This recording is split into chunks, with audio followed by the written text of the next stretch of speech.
Hey there, and welcome to Captain's Aviation Files. Today, we're tackling a fascinating topic that might surprise you: airplane engines. No, we're not going into the technical jargon of how they work, that's all over YouTube. Instead, I'll let you in on some lesser-known facts about their financial and operational magic. Trust me, Dot, you'll never look at airplane engines the same way again. So let's start with something that'll blow your mind. Airplane engines aren't married to their planes. That's right, engines get swapped out regularly.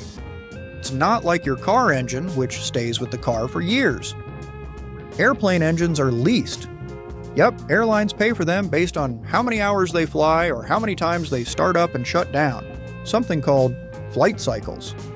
It's like a subscription service for jet engines. Imagine leasing your car engine instead of owning it. Sounds strange, right? But it works perfectly in aviation, keeping costs manageable and ensuring planes always have the latest technology.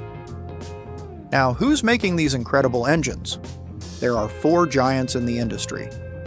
General Electric, GE. These guys make the powerful GE90 engine for the Boeing 777. Fun fact, it's the most powerful commercial jet engine ever with 115,000 pounds of thrust. Rolls-Royce. Known for luxury cars? Yep, but their jet engines are just as impressive. Think sleek, efficient, and designed for wide-body jets. Pratt Whitney. They've been in the game since the 1930s, making engines for both small and large planes. CFM International.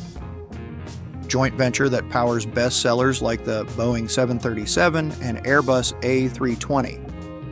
Each company has its strengths, but together they keep the skies moving.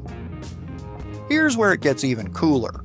Airplane engines have dedicated maintenance contracts. When an engine reaches its maintenance threshold, it's swapped out for a refurbished one. This ensures minimal downtime. Airplanes can't make money sitting on the ground. Companies like Lufthansa Technik or Turkish Technik specialize in this. They handle everything from repairs to full refurbishments. In some cases, an engine goes out, gets fixed, and comes right back to the same plane. It's like the plane's version of a spa day. Next time you hear a plane engine roaring, remember all the incredible logistics behind it. Have questions or thoughts? Drop them in the comments. And don't forget to like, subscribe, and stick around for more fascinating aviation stories. Let's explore the skies together.